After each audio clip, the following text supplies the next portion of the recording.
project gitu, pada saat itu. Dan pada saat project ini maksudnya mereka sudah intens berkomunikasi. Kemudian pada saat dilakukan penggeledahan di kantor tersangka AW, ya, kami menemukan banyak dokumen-dokumen, ya, berupa bukti kepemilikan tanah yang banyak, mungkin seperti yang ada di sini. Itu adalah milik tersangka atau terpidana Zarod Richard. Ya. Sehingga penemuan dokumen sertifikat tanah dan sejumlah uang tunai serta emas, ya, batangan tersebut berawal pada saat tahun 2025. Gitu.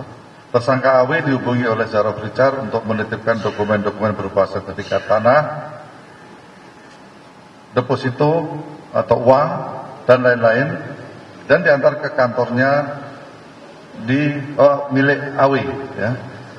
Bahwa tersangka AW mengetahui bahwa penitipan aset-aset tersebut untuk dikelola oleh tersangka AW itu dalam rangka atau bertujuan untuk menyembunyikan atau menyamarkan asal-usul perolehan sejak awal sudah menduga bahwa aset tersebut berasal dari tindak pidana korupsi berupa suap yang dilakukan oleh saudara Zarod Richard. Itu barang bukti.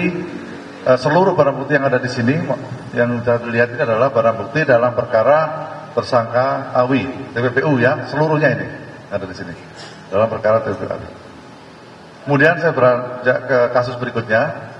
Dari ini ada dua memang. Kemudian pada hari ini juga, Kamis tanggal 16 April 2026, tim penyidik Jampitsus telah menetapkan, yaitu saudara HS, ya, menetapkan tersangka saudara HS dalam perkara dugaan tindak pidana korupsi dalam kegiatan tata kelola usaha pertambangan nikel tahun 2013 sampai 2025. Penetapan tersangka tersebut dilakukan setelah tim penyidik memperoleh bukti yang cukup melalui serangkaian tindakan penyidikan, penggeledahan dan lain-lain. Sedangkan kasus posisi adalah sebagai berikut. Jadi pada awalnya ada salah satu perusahaan bernama PT TSHI, itu memiliki permasalahan perhitungan PNBP oleh Kemenhub, ya. Kemudian PT TSHI mencari jalan keluar dan kemudian bersama dengan saudara HS ini, ya, untuk mengatur sehingga surat atau kebijakan yang dilakukan oleh Kemenhub itu dikoreksi oleh Ombudsman, ya, dengan perintah agar PT TSHI melakukan penghitungan sendiri terkait beban yang harus dibayar.